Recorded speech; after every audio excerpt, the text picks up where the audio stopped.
is Stephanie. Welcome to my channel, Edible Thoughts Makes. Today I'd like to share with you how I use up the most yardage that I can in a 50-gram skein of yarn for a pair of socks. Now this video isn't specific to a 50-gram skein of yarn. It can be really any amount that you want to use up the maximum yardage from. So the way I manage my yarn for a project like this is I prefer to knit my socks toe up instead of cuff down. And the reason for that is because my foot length is going to be set. That's fixed. I'm not going to be changing that. But the length of the leg of the sock, it could be shorter or longer, and that's not going to affect the fit as much. Yes, it'll change how long the sock is, but if the foot is too short, I can't wear it, or if it's too long, it's not going to be as comfortable either. So the foot length is set, and then the leg length can vary. And so that's why I do it from toe up.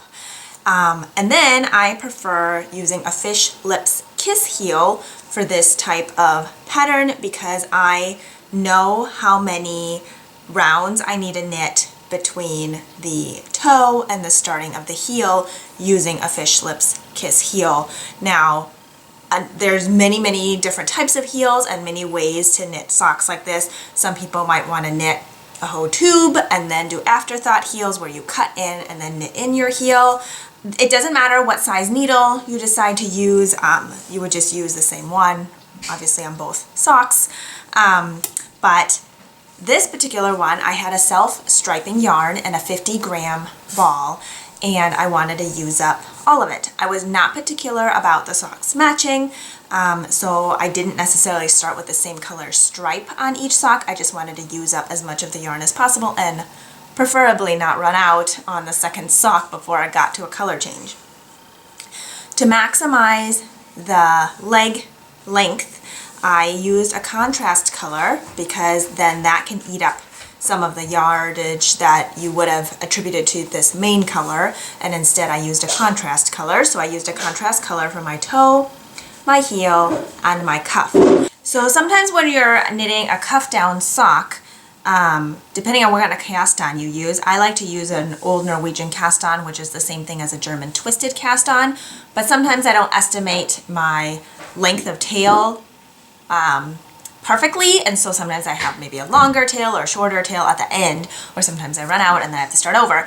But in any case, what happens is then if you're trying to get your striping or your yardage or your gram measurements just right between the two socks, you might not do it exactly the same. But if you have a contrast yarn instead, and then you're joining your main color in, then that isn't as much of an issue because you're not estimating how much yardage you need to do that cast on. So I did these toe up, so I started with my contrast color, and then the other tool that you really want to have is a scale. Everybody's scale may be different in their precision. I feel like mine goes down to maybe 1 or 2 grams, which isn't the best, but it works well enough. I don't believe there's any decimal points on this one in the grams.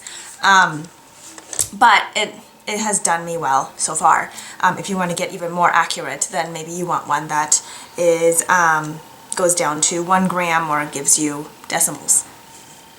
So then after I finish a toe, I'll weigh my contrast yarn before and after. That way I know about how much I used in the toe. And then as I'm knitting the main color, I will check my yarn weight before and after. And so I might weigh it again at like 5 rounds, at 10 rounds, and then just kind of keep track of how many grams I'm using. And then I have a better estimate of how much I have to make a leg. So I estimated for these, it ended up being in 2 grams, I can knit about 10 rounds. So then I wrote up a little chart for myself here where it says contrast color and then main color, and then I could kind of write out my plan of how many grams I can allot to the leg, how many grams I can allot to the foot, and then how many grams I can give to the cuff and the heel and the toe. And then that gives me a good recipe for any sock I knit. Let's say I'm using leftover yarns or just other special 50-gram balls of yarn or whatever the case may be, or you're making scrappy socks or something, just so you kind of have an idea of how much you need.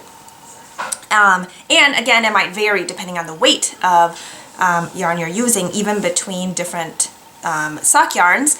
Some of them are 463 yards for 100 grams, some of them are 400, I think some are 436 or something along there too, and then some of them are under 400 yards for 100 grams, and so that will change your gauge, which will also change how many rounds you can get for how many grams. So, but once I have that, it makes it pretty easy to then figure out how much I have for the whole thing. So like I said, I estimated about 10 rounds for 2 grams, so that I wrote out as about 60 rounds for the leg, and I needed about 60 rounds for the foot, and that equals out to be about 24 grams per sock, which is perfect for a 50-gram ball. Now these ones I ended up being able to do, so I did a Turkish cast on here, and then I knit my toe a little bit longer than I might typically do, just so I could use up more main color for the leg instead of putting it all in the foot. And then I knit 64 grams.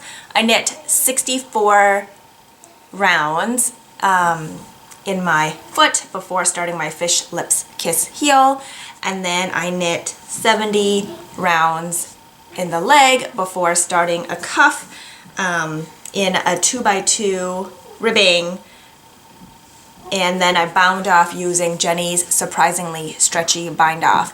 Not everybody loves that kind of stretchy bind off because they can find it flaring a little bit.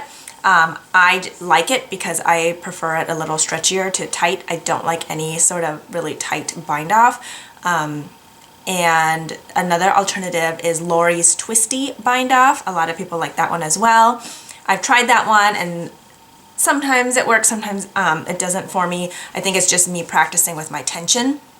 But the Jenny Surprisingly Stretchy bind off I've never had an issue with, so that's kind of my go-to if I want a stretchy bind off. So in the end, I ended up using all 50 grams of my main color, and then I used 25 grams in my contrast color. So it worked out really, really well. So I hope that helps you calculate your yardage and grams for your next sock project, and I hope it gives you some confidence in managing your yarn so that you can get the most out of it. So cheers to being creative, and I hope you have a wonderful day. Take care.